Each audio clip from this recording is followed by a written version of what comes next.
So Kamala Harris and Wall Street.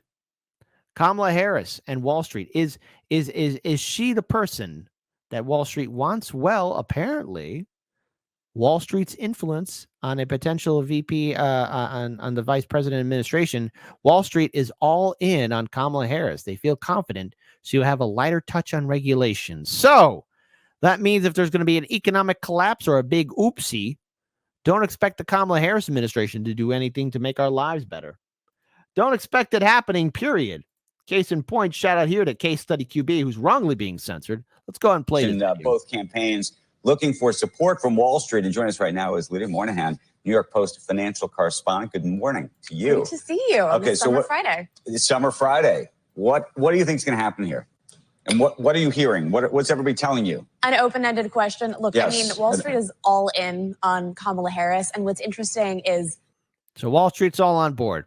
It's one big club. You ain't in it, folks. They kind of feel a sense of responsibility for having her in there in the first place because they credit themselves correctly or incorrectly for Biden's ouster because obviously donors halting donations was a key part of that. So now they feel like she's their person. Do I think? You think all of them? I'm not going to paint with a broad brush. Look, Wall Street extends to Florida, to Ken Griffin, to Steve Schwartz. But you look at some of the bigger folks like a Blair Efron and Mark Lazary. There is a concerted effort led by financiers on Wall Street to, and again, not a lot of time left, but we are looking at an effort. People want to donate in October. They want to donate. So the donors didn't want to donate to a sinking ship. All right. Like how the Titanic sank to the bottom. They didn't want to be on that boat. And like how the Titan sub imploded. Hey, no one wants to be part of that Titan sub except for people who were crazy enough to actually get in a fiberglass submarine or whatever it was made out of. Stupid. Donors did not want to be part of the Biden campaign. And so they weighed in and said, all right, batters up, Kamala. I wonder how many of those donors are privately thinking, geez, is Kamala up to the task? Donate in September to really sustain that momentum. And a lot of these folks met her, like a Lazary, like an Efron, back when she was running for president in 2020. So they feel that they've known her, even though she's newer to the national stage, is the top of the ticket. They feel they got to know her over the past few years, develop a relationship with her the last time she ran for president. And that's continued. Here's the second part to the question. Steak says, and again, awesome name right there. More proof of our corporate dictatorship. I can't debate you on that one when you hit a home run homer. Then there's been a frustration, as you know, especially among Wall Street Democrats, about the Biden administration's regulatory regime. All these bankers who can't. Wanted to say this here. Thank you for the super chat. Wall Street is all in for both campaigns. That way they win no matter what. Actually, that's backwards. Both campaigns are all in for Wall Street. Because after all, folks, what have I said on this show? The donors will always supersede the voters. If people don't stand up and step up, nothing will change. Do these mergers and other deals and things like that. This group of people who you say are all in now on Harris would love for her to tack to the center, at least on regulatory issues. Do you think that she will? And how is that influence and those playing? Tax cuts are sunsetting next year as well. That's front and center of everyone's mind. Because a lot of these people feel like and this is painting with a broad brush, some of these financiers feel they've known her for long enough. They feel confident that she's a little malleable. And it's a fascinating question. I've asked them this as well, is if you look at her time in the Senate, she had a more progressive voting record than almost anyone. Right. Stop calling her progressive. My God, she's not. Anyway, look, listen, I think at this point, especially if you're conservative or libertarian, you watch a show, if you're a Trump supporter, watch a show. Look, I can't stress this out enough. The Democratic Party, they are not to the left. They are corporate sellouts. They're more than happy to be in bed with Wall Street. It's just, oh yeah, they're totally to the left. No, she's not. No, she's not. Just ask all the people she's incarcerated or helped incarcerate. Okay, never mind. You know what? Never mind. Never mind. I don't even care. Fine, go ahead, corporate media, CNBC. Tell us more about how Wall Street just loves Kamala. And you would never see them rallying behind Bernie Sanders. But I think because they feel like they have a relationship with her at this point, and they point to her time as a DA and somebody who's building relationships with people in California, they feel confident at some level that she's going to maybe have a lighter touch on regulation. It's an interesting situation. She is a candidate where sort of like a Rorschach test. People see what they want to see. They can look at somebody like her and see she's very progressive, but then people on Wall Street say, no, she's very reasonable. She gets it. She knows what the private sector is. I know her. I like her. I've known her for years. And they're confident that she's the best person for the job. It's almost a benefit that Joe Biden stepped aside so late in the game. Yes. So that there's less time to actually flesh out what Harris stands for. Right. Did you all hear that? I hope you did. Her, I like her. I've known her for years.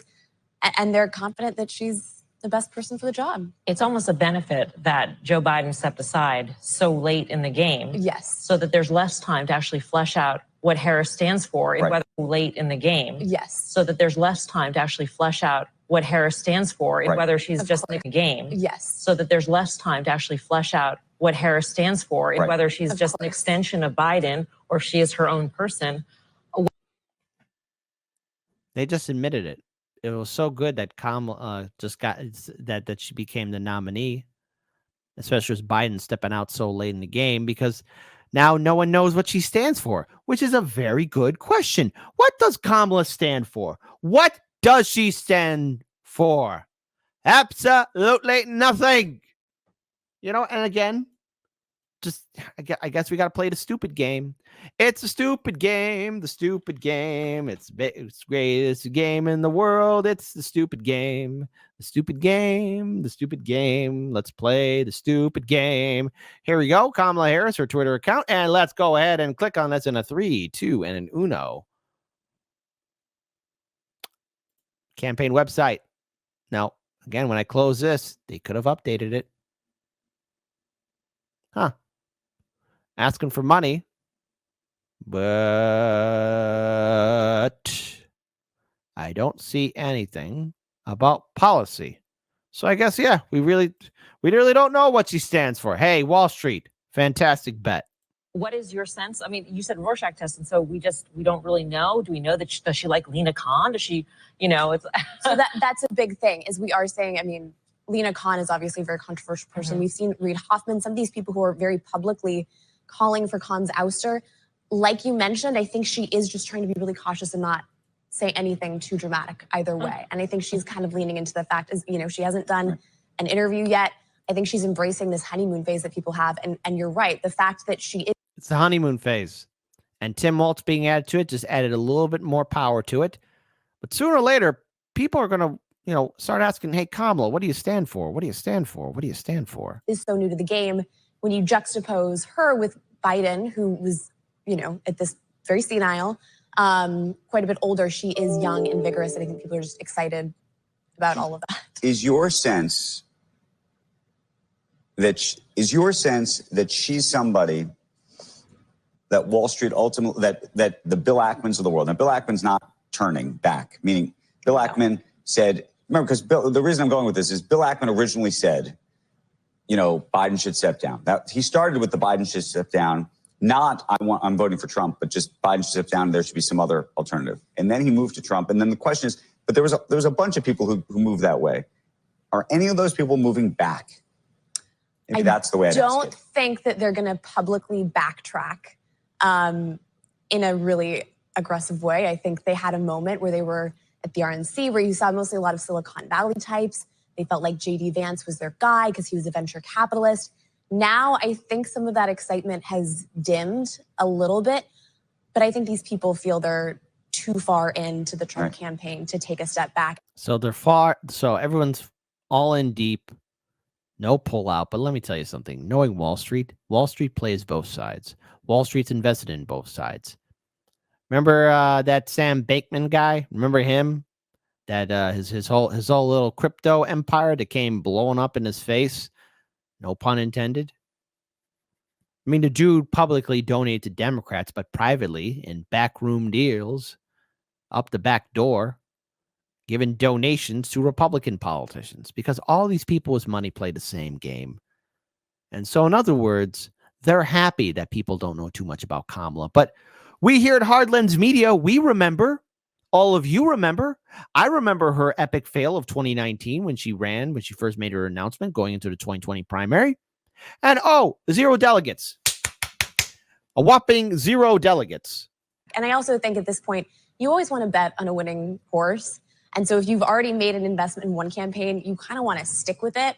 And of course, all of these Wall Street guys dream of one day growing up and becoming Treasury Secretary. And I think likewise, on the Trump side, they're eager to push their agenda with crypto. Well, that's where I was going to. I was going to crypto next. Oh, I thought you were going to go Treasury Secretary. That was going to be my. I think that's the. That was going to be my finale. But Okay. I didn't mean to steal your thunder. No. We can do a little 1-2 punch. Okay. Wall Street has seen the extent to which Democrats will go to stop Trump. They already know who the next president will be, says John R. Thank you so much for the $5. Much appreciated. 1-2 on crypto first. She apparently is reaching out, or at least people on her team reaching out to people in crypto land who had moved to Trump. Is there any movement there, or is that a self-defeating? So it's interesting. There was a bit of a kerfuffle because, as you know, Trump spoke at the Bitcoin conference. Right. One of her staffers had reached out to the organizers of the conference about her speaking. And so there was a lot of hope that she's going to make an appearance. Whether or not that was because of a campaign conflict or what it is, she wasn't able to go and attend in person. But isn't it fantastic that she's not able to attend, but yet she does all these speaking rallies? But however, Harris takes questions, says she'll do a full interview by the end of August, which, again, Vice President Harris fielded questions from reporters traveling with her in Michigan on Thursday and said she hoped to sit down for an extended interview before the end of the month. Hey, uncommitted voters, you're not going to get anything from her. Just remember that. Harris has come under criticism from the Trump campaign for declining to take questions from reporters in nearly 3 weeks since she launched her White House bid after President Biden announced he would not seek re-election. I've talked to my team. I want us to get an interview scheduled before the end of the month, Harris said before boarding Air Force Two to head to Arizona. The vice president also took questions about her plans on debating President Trump on September 10th and about attacks from some Republicans on her running mate's military record. The former president earlier in the day said he would debate Harris on September 10th on ABC News. He also said he'd agree to a September 4th debate on Fox News and a September 25th debate on NBC News, but Harris indicated she would not agree to debate before September 10th. I'm happy to have a conversation about an additional debate or after September 10th for sure. Oh, my goodness. But we're not getting anything from her. There was interest. There's also been an effort among Congressman Ro Khanna, Scaramucci, some of these other Democratic pro-crypto types to kind of make it a bigger tent party. Kamala hasn't really embraced that yet at this point in the way that obviously Republicans have, where they've literally put it in their platform that they want to be pro-crypto. Understand that there was this Zoom meeting that was held that was trying to get people, Democrats and crypto types on board. It didn't go super smoothly. So I think that's sort of a concerted effort. But in other words, there are probably people saying a lot of swear words or it just wasn't becoming cash money. I don't know that that's really landed where they would like to see that. Here's the second. So in other words, folks, what did we learn from this video clip and what did we learn from that article? No one knows what Kamala Harris stands for except for Wall Street. And Wall Street knows. They know that she will follow the orders. She won't be tough on them. She's not going to do any regulations. I mean, all this talk about her doing this and that and accountability, that ain't going to happen. That's just good old propaganda. The Democrats, especially Kamala Harris, they just want to show Wall Street that they're good little puppets and a good investment because Wall Street is who they want to impress. See, these politicians, they're all strippers at the strip club, right? And I shouldn't compare strippers to them because strippers at least have more integrity and honor than a politician. But these politicians are twerking on that stage asking for money. Meanwhile, the voters are like, please come home. I'll respect you. I'll take care of you. Please just do something for us, please. Show us that you love us. Meanwhile, all what a voter is going to get from a Democratic politician or a Republican politician is a fart in the face, and that's it.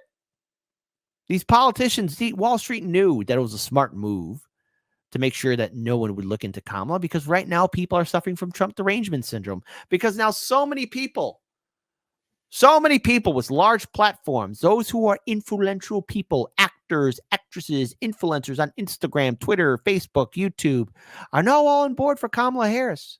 And we're going to see all these sycophants here at the DNC convention here in Chicago. And Hardlands Media will be there. But you want to know what's not going to be there? Common sense. Because so many people are blinded by Trump derangement syndrome, they don't realize that we're walking down the pathway to get us locked in step, if we're not in already, the full board, on board corporate dictatorship.